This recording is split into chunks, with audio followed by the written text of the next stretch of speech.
So we all know about the Damian Lillard potential trade to the Miami Heat, but the Portland Trailblazers, they don't want Tyler Hero. So Miami's got to find a destination for Tyler Hero and then hopefully in return get some assets that could be appealing to the Portland Trailblazers, and very likely this is going to be a 3-team deal. It's something that has been talked about since day one, that Miami is probably going to have to involve a third, maybe even fourth team to really get this deal done. And there was this report that I saw of the Charlotte Hornets quickly emerging as a potential third team in a Damian Lillard to Miami trade. Hornets have their eyes set on Tyler Hero to pair with LaMelo Ball. Now, however you feel about that, right? I mean, LaMelo and Tyler Hero, maybe it works, maybe it doesn't. I mean, the Hornets have like a bunch of young guys. Like, what is their plan with all their young guys? But that's neither here nor there, right? If they end up going and trading for Tyler Hero and help facilitate Damian Lillard to Miami, good for them, right? That's not what this is about, right? This is a Laker channel. So what does this have to do with the Lakers? Glad you asked. Well, the Charlotte Hornets have to trade something, right? You have to work salaries out, and you're probably going to have assets going out. Are they trading some of their young guys? Probably not, right? So what ends up going out? Now, Terry Rozier could be an interesting prospect for Miami, right? Because they're kind of going all in, would give them a scorer off the bench. They need at that point as much depth as possible. And Terry Rozier is a guy that can kind of handle point guard duties, can handle shooting guard duties, can fill in for Damian Lillard, kind of just provide another scorer. That could be a real possibility. The other option, which makes most sense in my opinion, would be to trade Gordon Hayward. With the young talent that the Charlotte Hornets have, you would imagine that they don't really have a need for Gordon Hayward anymore. He's dealt with injuries. He's on the final year of his contract, so you could easily swap him. Teams would be gladly to take him because they don't have to take on long-term salary like a Terry Rozier. Miami, if they wanted to take on Rozier, would be stuck with him for the next 3 years, making 26+ million each year, right? Gordon Hayward, Miami could take him on, or they could go and send him out to a team like the Portland Trailblazers and maybe take on the Nurkic contract, whatever, right? You can make it work. Ultimately, Gordon Hayward very likely could end up getting bought out. And I think that would make the most sense for all parties involved, right? Gordon Hayward's not going to want to go to Portland. Maybe Miami's willing to keep Gordon Hayward, but with his injury history and his $30 million in salary, I don't really know how well they would be able to make that work. So my guess is Gordon Hayward would probably go to Portland, and then Dame, Nurkic, everyone would end up going to the Miami Heat. Tyler Hero plus whatever other salary filler. I think Charlotte even has salary space, so they could absorb some. They could figure it out. Point is, if Gordon Hayward gets traded and he ends up getting bought out and waived, I absolutely think the Lakers should sign him. I think he would be a huge pickup for the Lakers, and not for necessarily the playing reasons, right? Now, he is a Swiss Army knife type guy still. Obviously, he has issues with being injured, right? He hasn't been a model of health in quite some time. But even with his lack of health, he's still a guy that is still very productive when he does play the game of basketball, right? Even last year, he had a very solid year. He gave about 15 points. It was 14.7 points, 4 rebounds, 4 assists, right? This is a guy that in his prime was a 22, 5-5 guy, right? This is a guy that I've also said, if you remember him in his prime, I think Austin Reeves is Gordon Hayward all grown up, right? Or Gordon Hayward is Austin Reeves all grown up, right? You've heard me say that all year last year. I think Gordon Hayward is a great example of Austin Reeves. And you're talking about a high IQ, versatile, multi-talented player that can do a little bit of everything. He can make plays, he can get buckets, he can shoot from pretty much anywhere, right? This is a guy that shoots 53% from 2-point range. This is a guy that also has shot 40% from 3-point range, right? He had his struggles last year. He was actually pretty bad last year, 32.5%, but he has a career 37%. And the previous year, On 4.5 attempts, he was at 40%, 39.1. And the year before that, on almost 5 attempts, he was 41.5%. So again, this is a guy that can give you basically Austin Reeves type numbers in limited minutes if need be. The big problem with Gordon Hayward is a team like the Hornets, they've been playing him 32 to 35 minutes a game. He's not that guy anymore.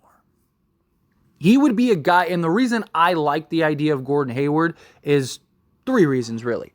One, he's a guy that could make an impact, right? He's a guy that if he could give you 10, 3, and 3 in limited play time, that would be great.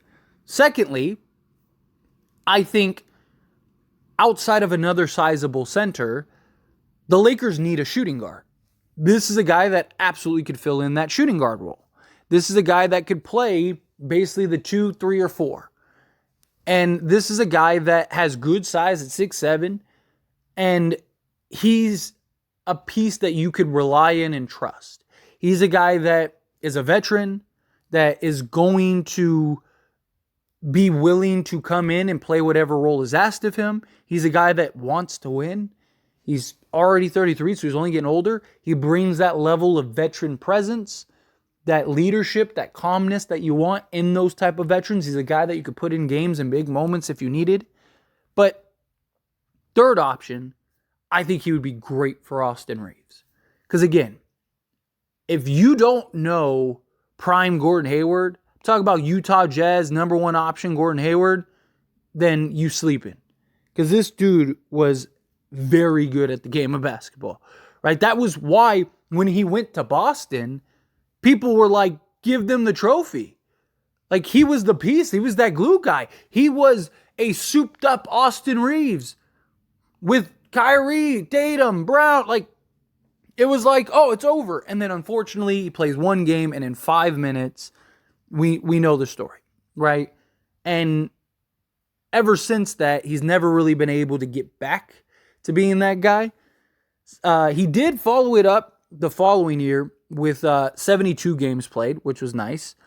But since then, he's been 52, 44, 49, and then 50, right? We would be looking for him probably to play around, 50 games each season. I think he would be great because I think he could kind of play that Jared Dudley role, but be a guy that could really make an impact. He's a guy that I think would be very beneficial to several of the players on the roster. Like, I think Max Christie could learn a lot from Gordon Hayward. I think D'Lo could learn a lot from Gordon Hayward. He's another veteran guy that I think LeBron would really trust and would really rely on, right? You're signing him to a vet minimum non-guaranteed deal. It's so low risk, high reward. It's perfect. And who are you going to get in a buyout that would be potentially better than Gordon Hayward anyway? Right? Like, I don't know. I don't like, and again, he'd have to be willing to play the 2 because it makes no sense for him to play the 3 or the 4. And he'd have to be willing to play whatever role is asked of him. But you got to imagine at age 33 and with his history, he's going to want to be 1 on a contender, but 2, does he want to play significant minutes? If he's a guy that's like, no, I want to play 25 to 30 minutes a game, then yeah, Lakers are going to have to pass on him. But if he's a guy that's willing to come in and be like, hey, whatever you need from me, coach, you want me to play 25 tonight? I got you. You want me to play 15 tonight? I got you. You want me to sit this game out? I got you. Right? If he's willing to compromise and be that level of player, I think he's a no-brainer for the Lakers. I really do. Because you're not going to rely on him to be some crazy impactful player. Right? Like, you don't need him to come in and be prime Gordon Hayward. You don't need him to be a 22, 5-5 guy. You just need him to come in. Can he give you, like I said, can he give you 10, 3, and 3? Or, 10, 2.5, and 2.5 on like 15 minutes per game. Right? And then be solid shooting the basketball, make some plays, be a guy that can play multiple positions at any moment if need be, but also be a mentor for some of these guys.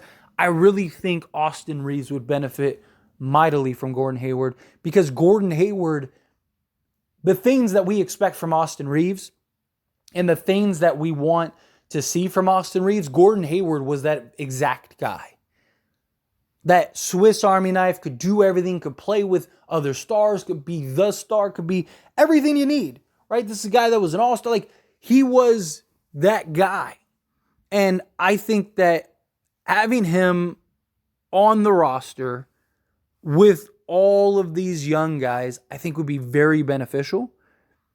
I think that Austin Reeves could learn a great deal from Gordon Hayward. Again, Gordon Hayward, this is a legit level all-star guy. You know, he made the all-star in 2017, I believe. So he was an all-star guy, the number one guy on the Utah Jazz that were actually a very good team. They weren't like great, but they were very good, right? Like, and the versatility that he brings, I think is very important and could be very impactful for the Lakers, but also the young players that are on this roster. And you don't, all of the downside to Gordon Hayward, the Lakers wouldn't have to worry about. Because again, he's not going to be a huge, important key piece. He has the potential to be. Gordon Hayward would be the ultimate low-risk, high-reward type move. Now, again, this is just hypothetical. We don't know. Like, because again, maybe Terry Rozier ends up getting traded and Gordon Hayward stays. But even regardless, like even if Rozier ends up getting out, I could still see Charlotte maybe buying out Gordon Hayward and Gordon Hayward wanting to go to a contender or whatever, because he is on the final year of his deal. So, or at some point, him maybe being traded somewhere to a team that's trying to unload salary or whatever, and then they end up buying him out. If Gordon Hayward at any point this year gets bought out, I think the Lakers should go and get Gordon Hayward. I really do. But those are my thoughts and opinions, and as always, I pass the question on to you. Let me know yours down in the comments below. What do you think? Do you like the idea of Gordon Hayward? Lakers picking him up? Do you not? However you feel, whatever your thoughts are, I'd love to hear it. Let me know down